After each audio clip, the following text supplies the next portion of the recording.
नमस्कार, unique story में आपका स्वागत है। गोवर्धन पूजा की कहानी। दीपावली का पर्व देश भर में धूमधाम से मनाया जा रहा है। दीपावली को हिंदू धर्म का सबसे बड़ा त्यौहार माना जाता है। इसके बाद गोवर्धन की पूजा की जाती है। यह पूजा हर वर्ष कार्तिक माह के शुक्ल पक्ष की प्रतिपदा तिथि को की जाती है। इस दिन भगवान गोवर्धन यानी गिरिराज जी की पूजा का विधान है। साथ ही श्री कृष्ण की भी पूजा की जाती है। बता दें कि गोवर्धन पूजा को अन्नकूट के नाम से भी जाना जाता है। गोवर्धन पूजा के दिन गोवर्धन भगवान को 56 भोग लगाया जाता है। इस दिन गोवर्धन परिक्रमा करने का भी बहुत बड़ा महत्व होता है। गोवर्धन पूजा के पीछे एक पौराणिक कथा है, उसे जानना आपके लिए जरूरी है। मान्यता के अनुसार स्वर्गलोक के राजा देवराज इंद्र को अभिमान हो गया था। इंद्र का अभिमान चूर करने के लिए भगवान श्री कृष्ण ने एक लीला रची। भगवान की लीला के आगे देवराज कैसे नतमस्तक हुए, ये भी जानिए। एक समय की बात है, श्री कृष्ण अपने मित्र ग्वालों के साथ पशु चराते हुए गोवर्धन पर्वत जा पहुँचे। वहाँ उन्होंने देखा कि बहुत से व्यक्ति एक उत्सव मना रहे हैं।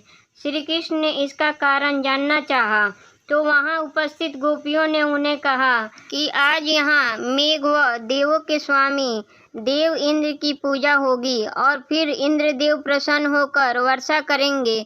फलस्वरूप खेतों में अन्न उत्पन्न होगा और ब्रजवासियों का भरण पोषण होगा। यह सुनकर श्री कृष्ण सबसे पहले बोले कि इंद्र से अधिक शक्तिशाली तो गोवर्धन पर्वत है, जिनके कारण यहाँ वर्षा होती है, और इसलिए सभी को गोवर्धन पर्वत की पूजा करनी चाहिए। श्री कृष्ण की बात से सहमत होकर सभी गोवर्धन पर्वत की पूजा करने लगे। जब यह बात इंद्रदेव को पता चली तो उन्होंने क्रोधित होकर मेघों को आज्ञा दी कि वे गोकुल में जाकर मूसलाधार बारिश करें। बारिश से भयभीत होकर सभी गोपियां ग्वाले श्री कृष्ण के पास गए और उन्हें इस बारे में जानकारी दी। यह जानकर श्री कृष्ण ने सबको गोवर्धन पर्वत की शरण में चलने के लिए कहा। सभी गोपियां ग्वाले अपने पशुओं समेत गोवर्धन पर्वत की शरण में आ गए। तत्पश्चात श्री कृष्ण ने गोवर्धन पर्वत को अपनी कनिष्ठा पर उठाकर छाते सा तान दिया।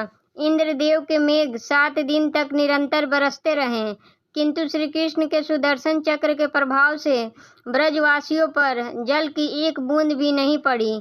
यह अद्भुत चमत्कार देखकर इंद्रदेव असमंजस में पड़ गए।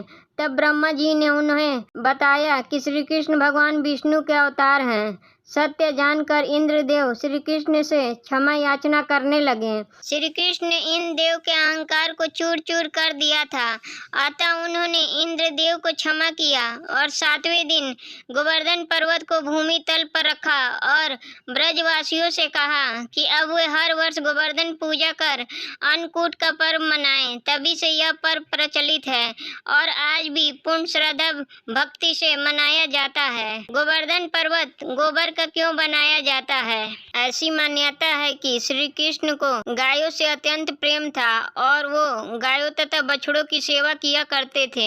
यह भी माना जाता है कि गाय का गोबर अत्यंत पवित्र होता है, इसलिए इसी से गोवर्धन पर्वत बनाना और इसका पूजन करना फलदायी माना जाता है। इस दिन गोबर से गोवर्धन पर्वत की आकृति बनाई जाती है और इसके चारों कोनों में करवा की सीकें लगाई जाती है। इसके भीतर कई अन्य आकृतियां भी बनाई जाती है और इसकी पूजा की जाती है। इस दिन जो भी गोवर्धन की इस कथा का पाठ करता है और श्रद्धा पूर्वक गाय के गोबर से बने पर्वत की पूजा करता है, उसकी सभी मनोकामना की पूर्ति होती है। ऐसी ही वीडियो के लिए चैनल को सब्सक्राइब करें, वीडियो को लाइक करें और कमेंट बॉक्स में अपनी राय दें।